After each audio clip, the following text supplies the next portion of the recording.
Well, new gun day is always a fun day, and I have a couple new gats to show off and talk about. So, Walther was kind enough to send me two steel frame PDPs, and they showed up this week while I was actually on my honeymoon with my wife, and well, as soon as the plane landed, I talked her into going to the FFL.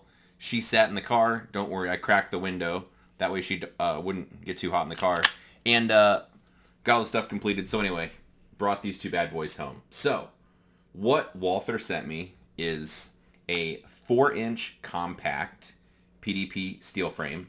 So the grip is just a tick shorter, and it's a 4-inch barrel. The other one is also a PDP steel frame, full-size grip. This one's a 4.5-inch barrel. So, real talk, this thing is pretty similar to the gun I normally would shoot for a teaching gun or a match gun. So, pretty familiar with this 4.5-inch gun, but the compact in a steel frame I had not used before. So, let's see. Full disclosure, I guess before I get into anything else, like I said, Walther sent me these for free. So, I have, I don't know, maybe 8 PDPs or so, and I paid for most of them, but these I did not, so I just think it's important to put that out there. The other part, well, I hope I'm supposed to put their business out there on this one. These are called pro models. The reason they are pro models is because they have the dynamic performance trigger, or I just call it the full send trigger, because it's easier to remember. And if you currently go to Walther's website, these are not on it. If you go to their website right now and look at steel frames, well, I did just have it. They just show like the regular curved triggers on the 4.5 full size and the 4-inch compact. But these pro models are, I think, new, and I believe the Walther's website is getting updated soon, or these are being announced, or something like that. So anyway, this is a brand new model. So the difference is the dynamic performance trigger, and they also come with a magazine well. So it's a little bit different than what's on the website. So the other question I get a lot is just about reliability with these guns. So I've shot Walthers for maybe, I should have looked this up, 3 years, something like that, like pretty much full time. And there's a couple of things that I think are pretty impressive about the guns. First off, coming from shooting a Tanfolio previously, which was, that's a metal frame gun, a double action, single action, very similar to a CZ Shadow 2, for people not familiar. The guns were good to go, but once in a while, they'd have malfunctions. And when they have malfunctions, the problem is going to come from the extractor in one way or the other. Either I wore out extractors, so at some point it'll get to be where like the claw kind of wears out, or for whatever reason, it just, once in a while, it would have a malfunction. And when it did that, you have to take the extractor out, take out the extractor spring, clean behind it, put it all back together. Then if it still malfunctioned, it'd be like, let's say it malfunctions once in 100 rounds or something like that, just enough to be annoying, enough that you don't want it to happen. So then if the problem would persist, I would just pitch the extractor and put a new one in it. It's like a $15 part, so it's not the end of the world, but it was just kind of annoying. And that was, if those guns jam, really either one, the Shadow 2 or the Tanfolio, in my experience, the extractor is going to be the problem. So, being new at the time to these PDPs in polymer or steel frame, I've always been thinking like, well, at some point, I'm probably going to have to take out the extractor and clean behind it or replace the spring. And kind of the annoying part in my brain was the pin to remove that extractor is situated under the optic. So if you want to remove it, you have to take the optic off. Like, well, what do you do? It's a feature that most guns have, but it's just one of those things you have to do for maintenance. So fast forward, I don't know, half a dozen guns in like serious full-time use between the steel frames and the polymer frames. I've yet to have a gun like constantly malfunction. I've never pulled an extractor or an extractor spring out of any of these, which, like I said, with the previous guns, probably every 10,000 rounds, maybe 5,000 rounds in a match gun, it would need to get pulled out and cleaned behind or replaced. So you have to be more sensitive to it. With either the steel or the polymer frame guns. It just doesn't happen. The only parts I think I broke in between all the guns, poly and steel, I had one locking block pin break. So for people not familiar, it's a little bit of a pain to get to. You have to take off the slide stop, and there's one roll pin that goes through kind of right in here. That's what holds that barrel block in place, which would be this piece. So I broke one roll pin that holds that in place. For as much rounds as I've shot, and I've shot a lot of hot, like military ammo and stuff like that through these guns. And the only other issue I had was a couple, maybe one or two firing pins I broke off with a striker. I broke off the little firing pin tip at the end of the extractor. And that was maybe two of them. So the gun still seemed like it worked. It would just click because that, like I said, that last little piece was broken off. Those happened within maybe 3 or 4 months of each other. So they might be, it could have been a bad batch because the guns were purchased about the same time.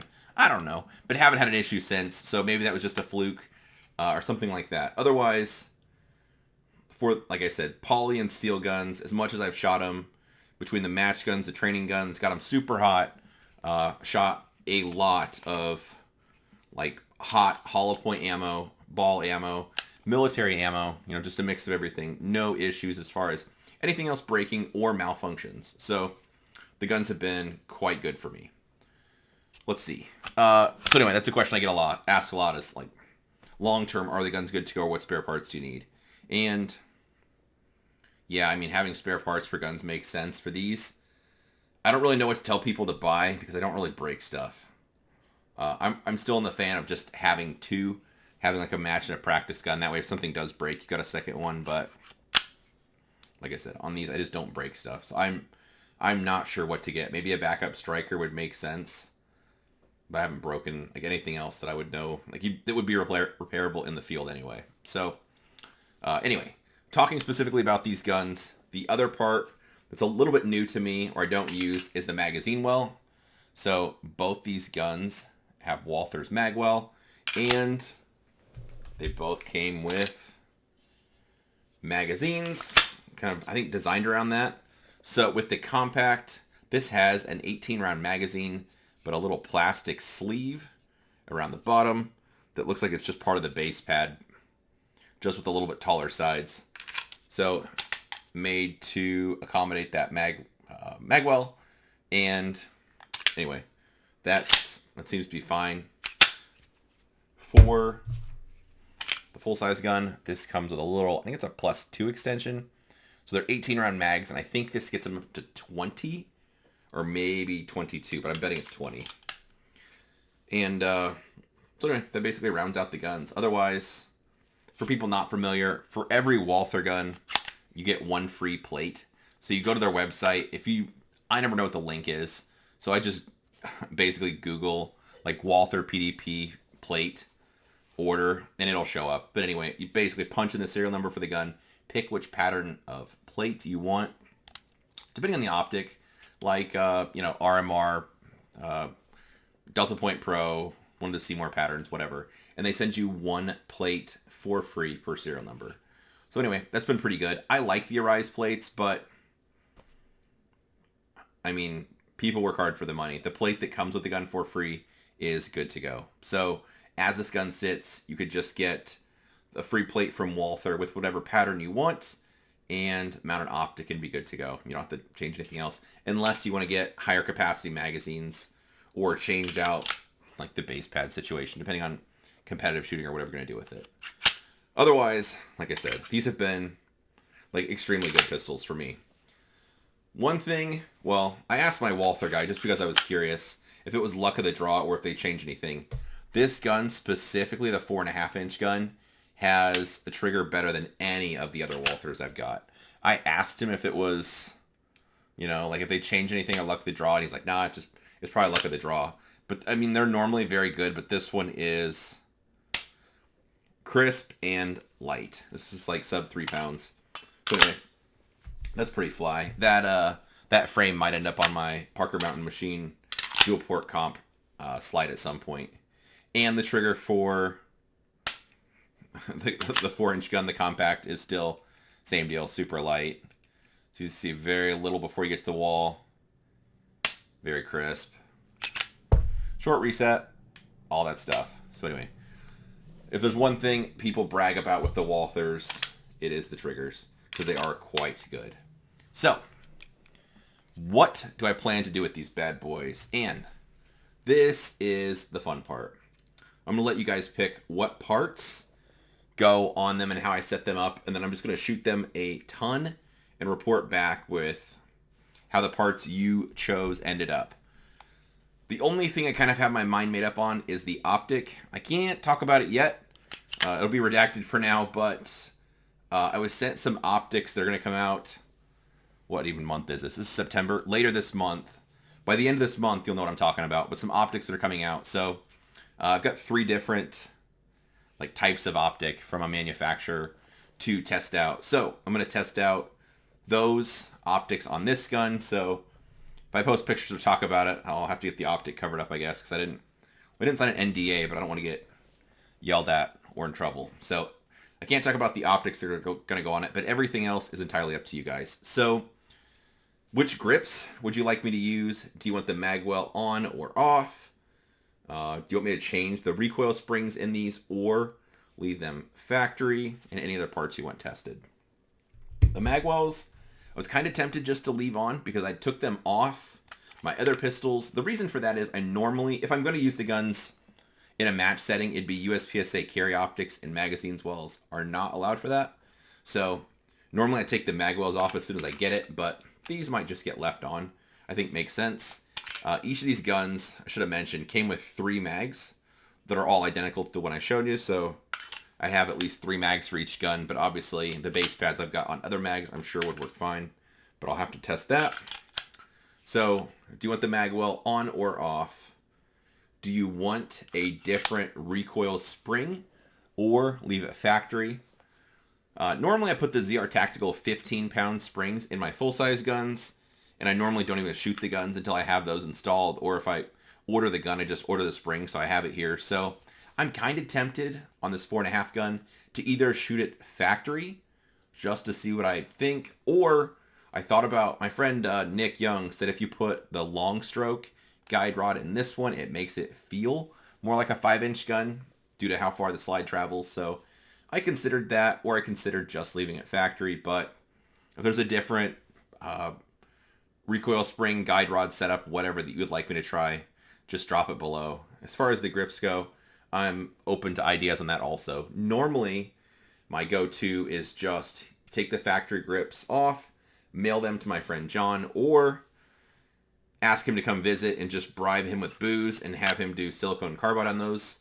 So it just feels kind of like a skateboard tape feel that gets added over this and makes the grips they're just a little bit thicker. So just a little bit more traction, but basically the same contour. So that'd be my normal go-to, but if there's some type of grips you guys would like me to try, or lock grips, makes a variety of grips for these guns, I could try those out too. So if you want palm swell, regular, the more aggressive setup, just the full checker, the bogeys, they have one that looks kind of like a golf ball as far as the pattern goes. They're a little bit sharper, but they give more traction. Otherwise, they have, the ones I used to use on my 10 Folio was lock grips called a full checker, which it more or less, it just looks like this, like regular checkered grips, just with their contour. So I've got experience with those, but whatever you guys would like me to get, I will buy. And like I said, any other parts that you think need to be tested or I should try out, I will try as well. Then both these guns will get shot a bunch. I'll probably have people in classes or friends shoot them also. And then I can just keep you posted with long-term testing. If anything breaks, or basically what parts I think you should buy or not buy. So anyway, I appreciate you watching. Like I said, drop it down in the comments. What parts you want on the guns. The optics, I've already got picked out, but everything else is entirely up to you. So Magwell, yes or no. What grips, what recoil spring, and any other aftermarket parts that are out there. So I think it'd be fun to test, just to kind of you guys crowdsource what you would like to see. So appreciate you watching. Drop down below let me know what you want on the gun. Appreciate you watching. Have a good day.